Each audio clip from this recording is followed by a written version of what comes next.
So the trouble with electric SUVs are they're about as exciting as a mandatory workplace webinar on stapler etiquette. The thing is though, this is the 2026 Cadillac OPTIQ-V, and it aims to debunk that myth. There are certain letters in the automotive world that actually mean something. AMG for Mercedes, M for BMW, RS for Audi, and of course the V badges for Cadillac. These are automotive pheromones to us, but for most people it might as well be a serial number on a washing machine.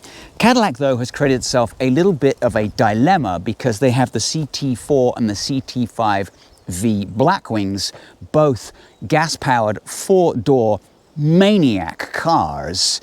And that gets you thinking, well, in this case, has Cadillac created an EV Blackwing? No, but they have created something quite interesting. What I like about the Optic is it doesn't scream performance. It's got some very subtle additions, some V badges, some black trim, and of course these different wheels. So the standard car isn't exactly short of power. It's got 440 horsepower from 2 electric motors. This one has 2 electric motors, but they're obviously cranked up a notch. It's got 519 horsepower and 650 foot-pounds of torque. Cadillac has also shortened the final drive ratio. Kind of sounds technical, but what it means is this leaves the lights like a dog chasing a squirrel. On top of that, you can activate Velocity Max Mode, which is a V button on the steering wheel, and it'll go from 0 to 60 in 3.5 seconds. So later on, we'll see if we can match that. In order to make this a sporty car that earns the V badge, Cadillac has messed around with the spring rate. So they are 21% stiffer at the front, 32% stiffer at the rear. And then the anti-roll bars are stiffer, 47% at the front, 185% at the rear. So Cadillac has fitted these 6-piston Brembo brakes with 15.4-inch calipers. You also get these specific to the V model 21-inch wheels. Now this one's wearing summer tires. You can get all seasons. These are Continental Sport Contact 6s, 275/40s all around. Something to bear in mind though, with these summer tires, you lose around 25 miles of range. Some bad news, Cadillac did not fit the same size battery that you get in the Lyriq, unfortunately. This one makes do with the same size battery that you get in the standard car. So max charging speeds are also not as fast as they could be, 150 kilowatts max.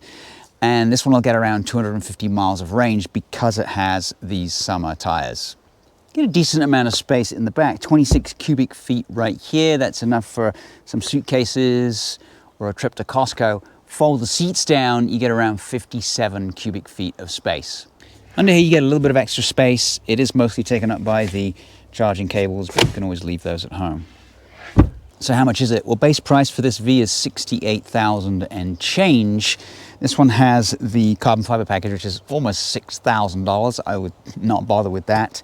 Then you also pay for the convenience package. It includes these wheels and several other options for $2,200. And that takes the out-the-door price to $79,300. Not too bad in the back. A little bit tight, there's not a whole lot of leg room, and the headroom is a little bit limited, but the quality of the materials is really nice. Really nice leather seats. I think these are a bit too adult for me. I'd be staining these white seats really quickly. You got a couple of cup holders, you get vents, you also get heated seats outboard and power. Even better in the front, the design is beautiful. Now there is one major problem I discovered since driving this car, and you'll see that later on, is that these seats don't have enough bolstering for a V car, because this will corner quite quickly, and it's kind of a miss.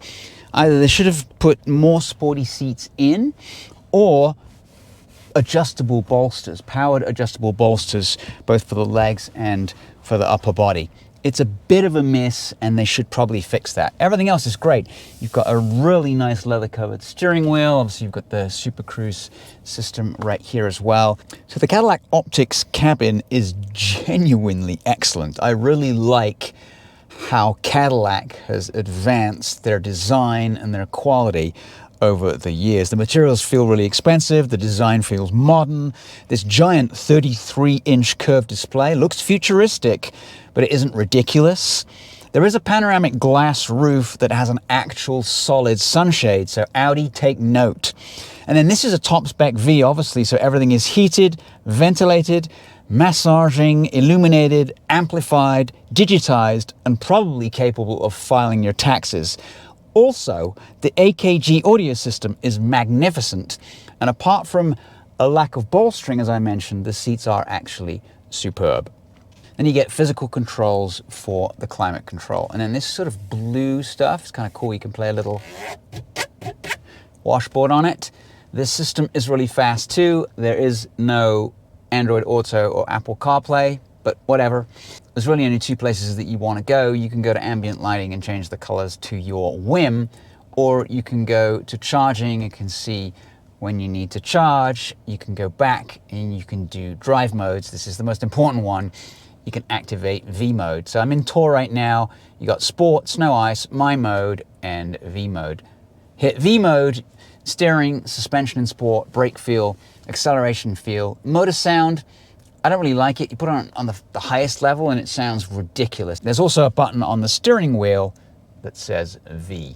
Center console is floating. There's some storage space underneath, which is sort of lined with materials so things don't make a noise. You've got this fake carbon fiber here, decent cup holders, and then you also get a physical volume control here, and then also some access to this system right here. You can toggle around using this as opposed to the touchscreen. As the driver, you get a nice digital dash. It shows obviously my range.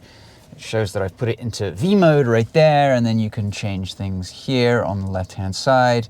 You can go map, you can go energy flow, you can look at your assist systems, or you can go clean, which is I kind of like that. And then you can go back to your regular gauges. It's all very well put together. Okay, let's take a drive, but the first thing we'll do is we'll test 0 to 60 and see if we can match that 3.5 seconds to 60. Right, let's see here what we can do. So hard on the brake.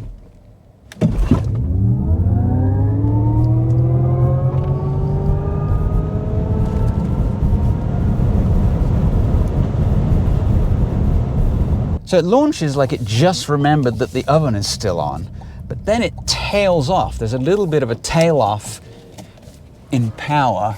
According to the timer, 3.4 seconds. It is very quick off the line. There is absolutely no delay there. So we beat it by a 1/10. It's good enough for me. This button right here controls your one-pedal driving. You can set the level here, either on high, you can turn it off, or you can have it on normal. On top of that, there is a paddle on the left-hand side behind the wheel, and you can get extra regen that way. I also noticed that if you put it in V mode, which I'm going to do right now,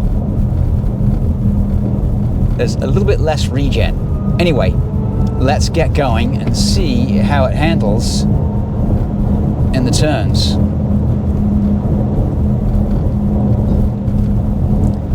Rides pretty hard in V mode.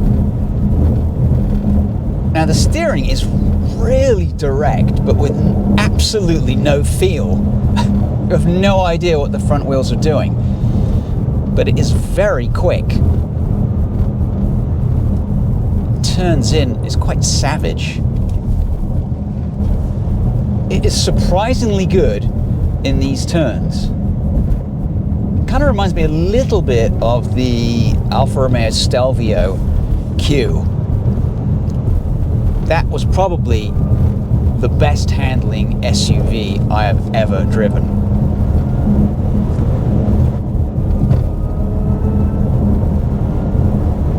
Very easy to pass, slower traffic. I really love one-pedal driving though. I mean, you can drive this thing without or hardly ever having to apply the brakes. But the good news is that when you do need to apply the brakes, you've got those 6-piston Brembos with massive rotors. Interestingly though, this car is speed limited to 112 miles an hour. Got nothing to do with the tires, because these are summer tires. More battery protection than probably anything else. Problem is, it accelerates so fast that it wouldn't take long to get to 112, and then you sort of like, ugh, you hit that wall.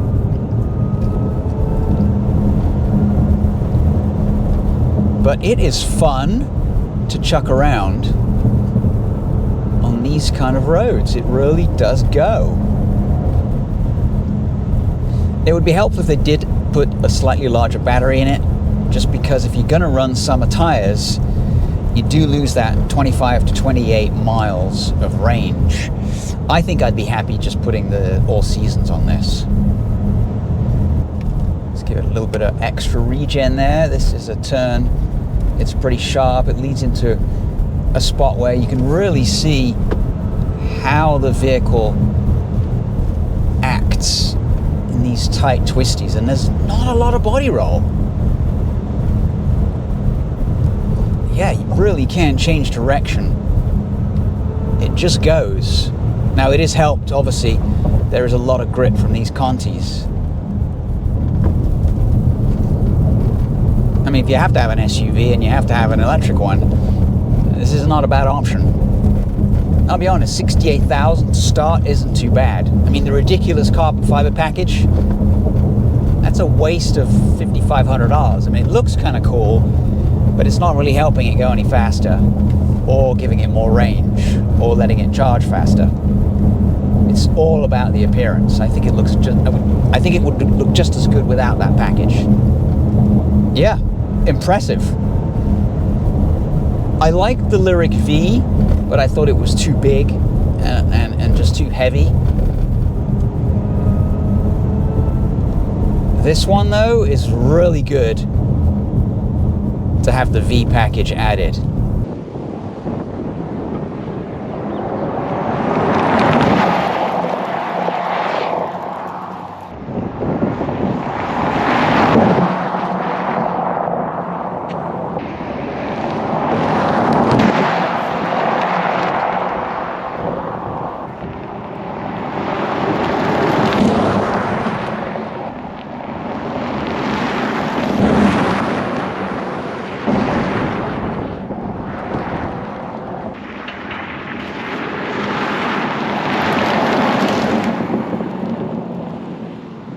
So what do we think? Well, the Optic is quick without being ridiculous. It's luxurious without being soft.